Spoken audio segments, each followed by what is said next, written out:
Alright, what's going on guys, and welcome to the video. So, in this one I'm going to be showing you two games in the ELC Even 90, and one of these games, the second game, I actually 3-marked this tank. Now, the only tank that I've 3-marked in World of Tanks, guys, other than the ELC Even 90, is the T-34, and that's at Tier 5. So, I had a really good session in order to do this, guys. I played... I was quarantining because I tested positive for the coronavirus, so unfortunately, but it didn't hit me hard at all. I recovered easily, guys. I'm very young, so, no issues there. But I did have a lot of time, obviously, to play World of Tanks, and I think I played almost 30 battles in the ELC Even 90 in one day, which is nearly unheard of for me. My eyes were very sore. I was very tired from playing that many games. But we make a quick pass here, guys. And, I get caught on this little corner here, and Progetto ends up, wrecking me for about half my HP. So it wasn't the best start, guys. I wasn't very happy with that, and I didn't even get the spotting for on the LT-432, which I thought I did. So that would have been 1100 spotting damage there, but we didn't get that. But anyway, guys, I had a lot of time to play, the ELC Even 90, and, as well as other tanks too. I think I played... It was like 40 something battles I played in one day. So we get our revenge on the Progetto. We light him on fire, guys. We do, 524 damage to him there. And now we're going to run away. But yeah, guys, I mean, I played so many games. And every single game I played in the Even 90 was just good. I played in the LT-432, and those games were mediocre at best. I played in a couple other tanks, I think like the Chaffee and stuff. And the games in the Chaffee were also mediocre at best. But for some reason, guys... This is what you need to 3-mark a tank. You need luck, like I was having. Like, I was just getting into these games, and even on maps where I normally don't get much spotting damage, I was doing like 3,000 spotting damage. I was averaging like 3,700 combined in that session total, and I just kept going, guys. Every single game I was doing 3,000 plus, 3,000 plus, 3,000 plus, maybe 2,000 something here, and it just kept going up and up and up. I started at about 89%.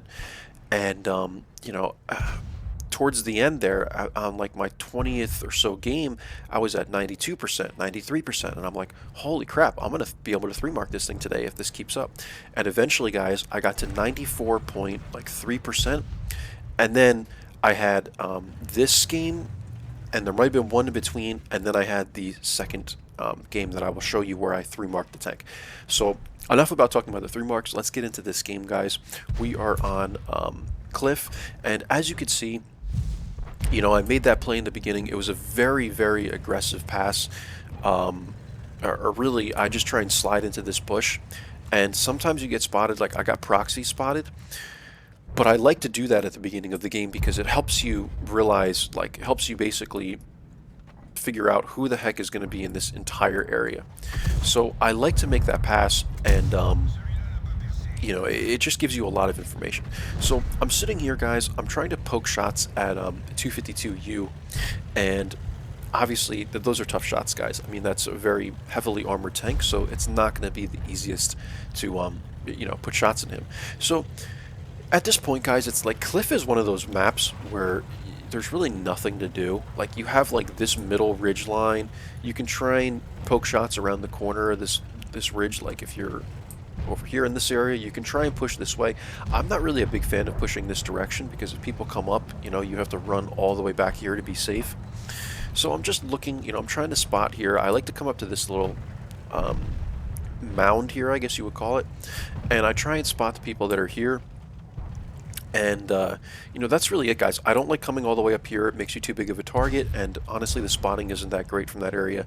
But I suggest coming up here later in the game if you need to spot this area, or if you need to spot, vice versa, this area from the other side. So I don't recommend going up there, guys. Honestly, like, it's just to me, it's not worth it to go up to that, that area, because you're too big of a target. Like, everyone can see you on the top of the hill, you know what I mean? So I just don't recommend going all the way up to this hill where the lighthouse is up here. Don't do it, guys. It's just not a good play unless it's, like I said, end game and you need to spot a certain area. Other than that, guys, Cliff is just a boring-ass map. Like, I'm going to go 2 times, kind of see what I do here. And I see the Brigetto is moving in on the, STA1 and stuff over here, so I was going to go support him. And it's just, this is what you have to do. You just kind of have to read the map. Like, there's nothing for me to do. Oftentimes, what I find is when I spawn on the north side of the map, we end up losing the east. And that wasn't really happening here. We still have 3 heavies over there. We look fine. So, really, guys, I'm just monitoring the map. Like, there's nothing else to do. Like, there's really nowhere to go to spot. This isn't Prokhorovka. It's not Malinovka.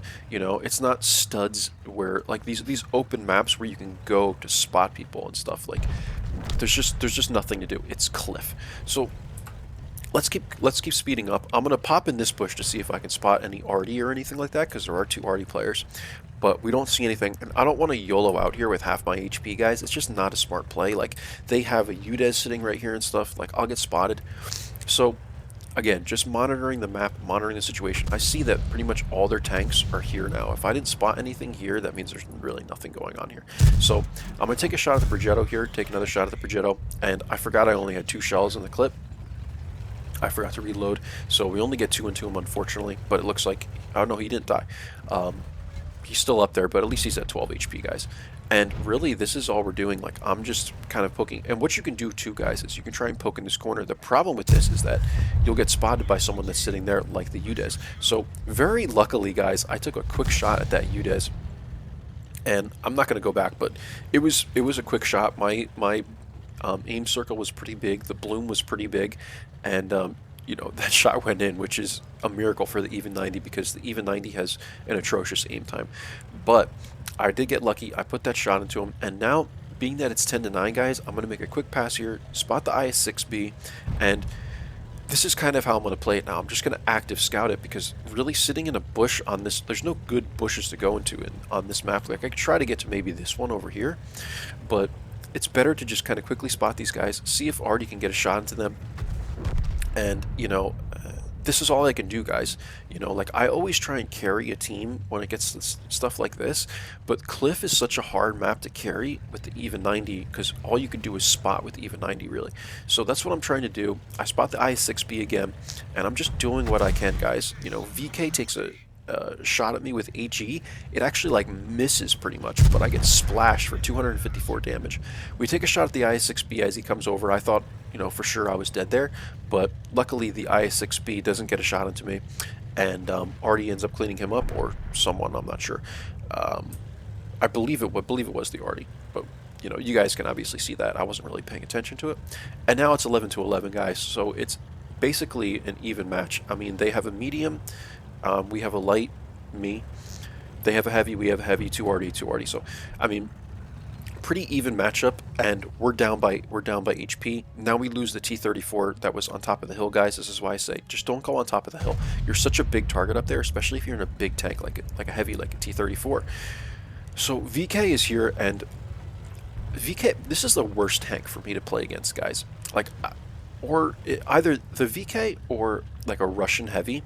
Like, if it was like a Tiger, it would be a little easier to pen this guy, but the VKs are just so heavily armored that it becomes a nightmare trying to, finish these guys off.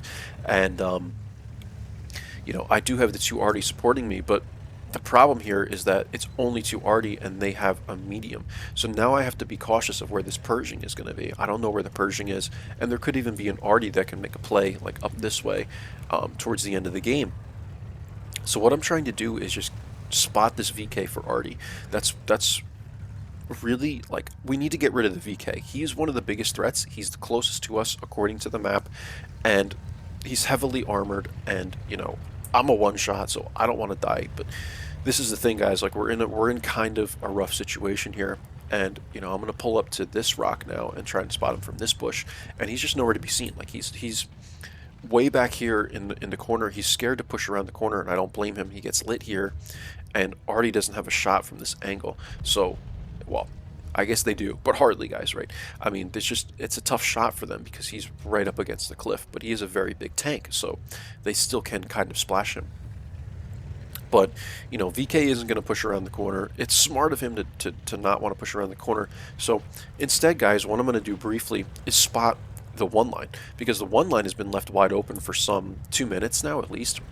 And I'm I'm going to come to this bush, and here's the M40, guys. So this is why you have to just pay attention to the map. Like, realize the situation. I just looked at the map, and I'm like, well, you know, the one line is wide open, so what are the chances that the Persian goes that way, or one of the arties tries to push up the one line because it's wide open?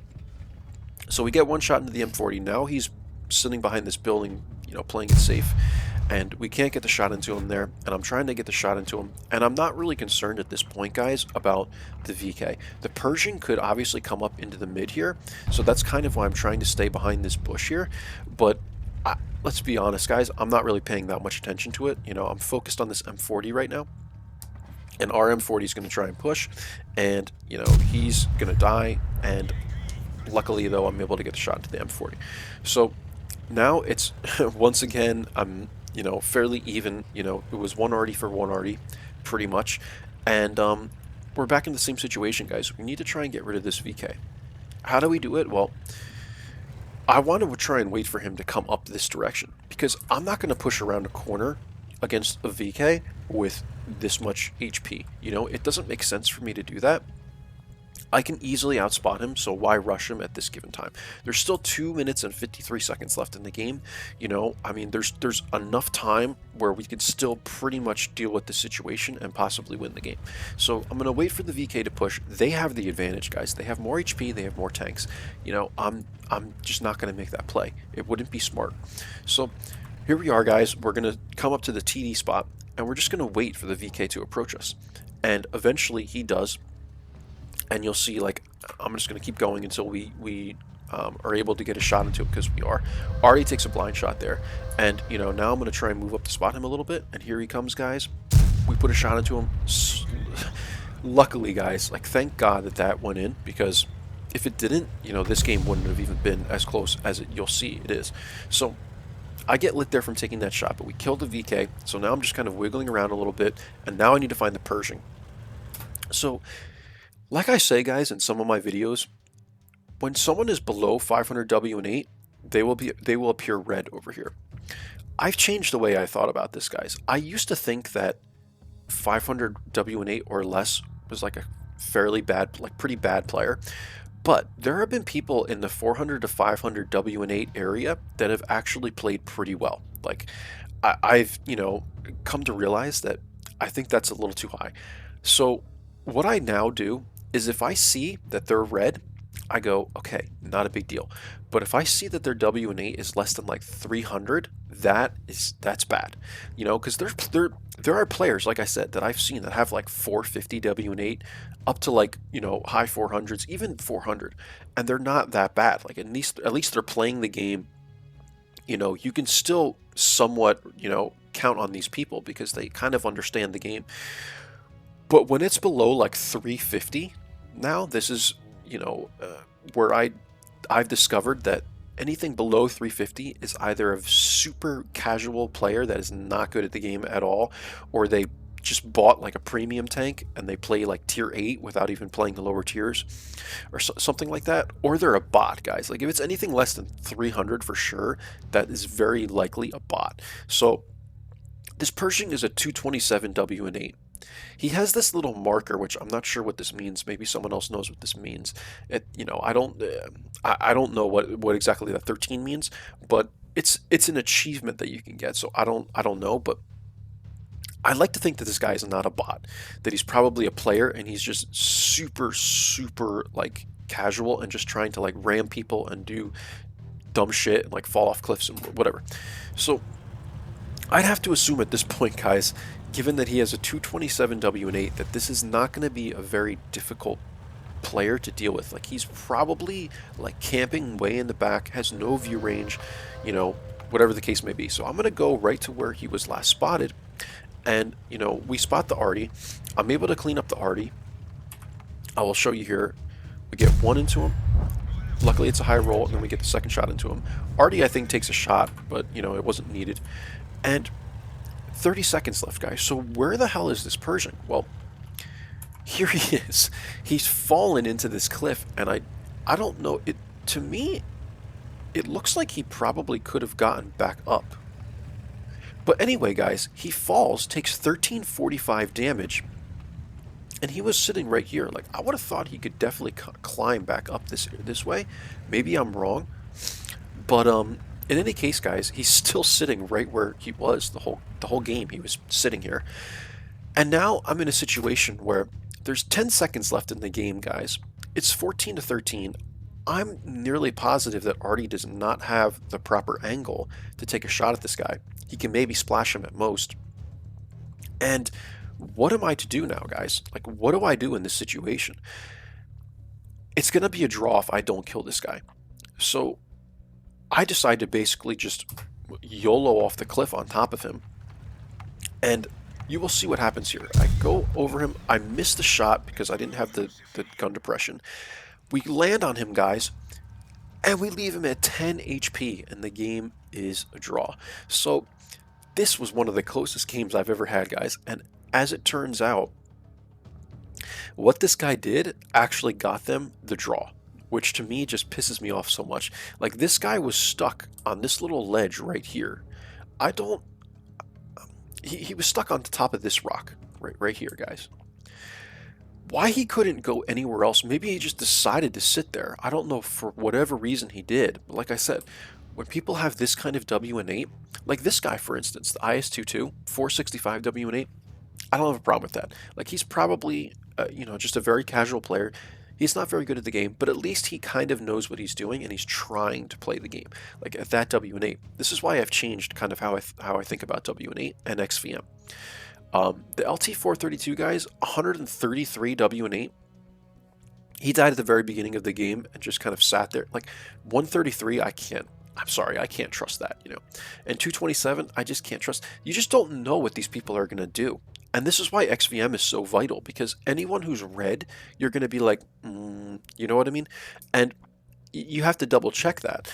But it's a way of also really telling if there's going to be bots. Like, if someone's like a 100 W&8 or less, I'd say 300 or less, but there's people that I see that have like 90 W&8. That is clearly a bot, guys. So this is why I use XVM. It's not so much just to tell me like how good a player is, but more to just kind of determine what kind of approach I need to take to deal with that player. Like, if they're green, I know they're a very good player.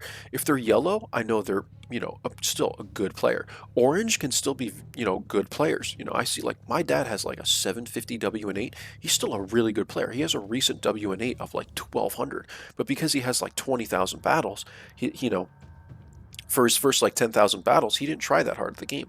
I was also very casual. I had like a 1200 W&8, 1100 W&8, something like that on my old account, which is why I created a new account. I know people hate rerolls, but I created a new account, guys, because I wanted to see how good I truly was at the game. So anyway, guys, we're going to get into the second video, but I want to explain kind of why I use W&8. It's not just to look at someone that's red and go, wow, that person sucks. It's not that, guys. It's a way of determining, for me, how I need to approach a certain situation. Like, if I'm dealing with a green player or a yellow player, obviously more if it's blue, then I need to be very careful. If it's purple, that's so rare, but, those are people that you need to approach with caution. Like, if I'm approaching a Pershing that's a 227 W&8, this person's play makes sense with that W&8. If that makes sense to you guys? So that's why I use W&8 to kind of determine. I use XVM to determine people's W&8s. Like, I don't care about the win percentage. I don't even know how that works, guys. I know XVM can show you what the win percentage is for every game. I don't know where the heck that is. I don't know if it's a separate thing you have to download. I don't see it anywhere. I've never used that. But, this is just a way for me to determine this, guys, and that's the main reason why I use it. So this is the end of this game, guys. I'm rambling a ton. We're going to get into the second game. And unfortunately, if I were to fall off this cliff a little different, maybe I could have gotten a shot into the Pershing, but it ends in a draw. So that's that, guys. Let's get into the second game. It's going to be a really long video now. And oops, I opened the same one again. And I'm going to show you guys the, gotta wait for this to load, unfortunately. And I'm going to show you guys the game where I got the 3 mark. And honestly, it wasn't like, I've gotten a lot of mastery badges in the even 90. In this session, I got like 3 or 4 mastery badges. I got my yellow mastery badge thing now. And, you know, that's great and all, but I just wanted to 3-mark the tank, guys, right? So let's go ahead and, this is freaking out on me. Let's go ahead and get out of this one. And it is the 3-mark that I want to open. And, you know, I do have the end plates for this game, guys, as well to show you. I don't have the end plates for the one on Cliff, but I do have them on this one. So let's kind of see what happens in this game, guys. And I was at 94.3%. I think it was like 94.2 something, guys, 23, or it was a little under 94.3%, but somewhere around there. And what do we get, guys? Malinovka. I was like, yes, I was crossing my fingers for a good map, and we have it, guys. So Malinovka is going to be a very easy map to do 5,000 plus on, guys, easily. You know, I mean, if I have a decent team. So here we go, guys. We're going to jump right into this. You know, I'm going to try and burn through this game pretty quick since I spent so much time rambling in the last game. We're going to come up to this bush. WZ luckily doesn't spot me here. You know, people are taking shots at the M41 that I've spotted, at the WZ. I spot the UDES, and this is such a good bush for this, guys. You have to be so careful of the blind fire, but no one tried to blind fire me here. So we're at 1454 spotting damage already. And, you know, like I said, guys, we're going to burn right through this because a lot of it is just passive scouting. Lorraine is over here, but I didn't spot him. M41 is now coming up this way. Eventually people pick at the M41 and they get him killed because he keeps trying to run circles around a spot, which isn't the worst idea. But, you know, on this map, like, you're going to get whacked by, like, TDs that are sitting in the back if you play like that. So, you know, he does that, and, you know, he eventually dies at some point, guys. I don't remember exactly when, but I decide to switch my position. I come over here now to the middle bushes because you can do this in an even 90. I took off low noise exhaust and I put on vertical stabilizer, guys, V-step, but I still have like 45% concealment rating. So this is something you can easily do in the even 90. You know, as long as you're behind the bushes, you're never going to get spotted making this play. So we spot the Luva, guys. Luva is kind of camping behind this building here. And, you know, I wasn't spotting him anymore, so I returned to my same bush again. I spot him again. People are trying to get shots into him. And, you know, bang, bang, bang. He's dead. 3,000 spotting damage we're at, guys, already. And now I'm going to make a play to try and poke next to this UDES here and see what I can spot over here. Because the only thing that we were getting really was the ISU. ISU is dead. And, you know, now we're going to come up to this bush and see what we can spot up here on this hill. We spot the WT Panzer. Waffle, I believe people call it, right, or something. And, you know, 7032, I don't know if we spotted, but I know we were getting some spotting damage on the T54E1. So this is a good spot you can come to, guys. I don't recommend coming to this bush like early on in the game unless you want to get all the heavies going up like this and seeing them cross, because you're better off grabbing a bush like here or here if you're in the even 90, because you're just going to be better off. You're going to spot people that are crossing like this first of all, and then you're going to spot other people that are coming up to here in TDs, and, you know, like a light that might come up to this bush. So I always prefer to go this way first. Like, I'll stay over here unless, guys, you spawn on the opposite side and it's capture mode, encounter, I believe it's called. And then you can come up to this bush first. I think I've showed that in a replay before, and you get all these people that are right here because this is where the spawn is. So, you know, within the first 10 seconds of the game, 15 seconds of the game, whatever, you're spotting like almost the entire enemy team. But that's only on encounter mode. So that's where why I recommend you only do that on encounter mode. So now, guys, I'm going to switch my position a little bit. I'm going to come up. You know, this is what you can do in a tank that isn't the ELC even 90. You can make this play early on, come up to this ridge line, and you can spot people up here. So I'm just making passes, guys.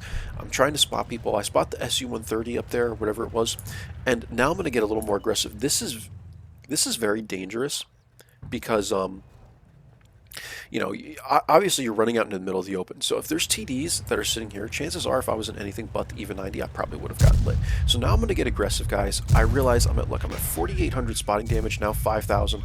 I can take a shot from one of these guys. So I'm going to take a shot, and, you know, SU-130 hits me but only tracks me. So I'm pretty lucky in the fact that I didn't die yet, and I was able to spot the Type 61, guys. So I spot the Type 61. And you know, we get one shot into the Artie, we get two shots into the Type 61, and you know, we're just gonna burn right through these guys. You know, once you make that play to go spot everyone that's sitting like in this area, you know, your spotting damage and damage is just gonna go up very, very quickly. So now I'm looking at the Batchat 25T. You know, we put one shot into him, we clean him up, guys, and you know, we knew where he was, right? So that was kind of an easy play to make. I knew where he was, and luckily we're able to get the kill. And Artie doesn't like rob me of that kill or whatever. So we only get one kill, but 1,151 damage, guys, and 6,600, nearly 6,700 spotting damage. And the fact that I was at like 94 point something on my mark, I'm like, this probably could do it, because this is like an almost an 8,000 combined game basically, and I'm like, this is it, guys. Like, I have actually three marked the even 90. It took me 1,100 plus battles, but I have three marked the even 90. So here's the M plates, guys. We're gonna look at these really quick. Let me blow up my camera a little bit. Here we go. And you know, obviously this was a mastery, guys, and we have three marked the ELC even 90. And here's our badges, guys. I know this video is getting really long, so I'm gonna just kind of go through this really quick, guys.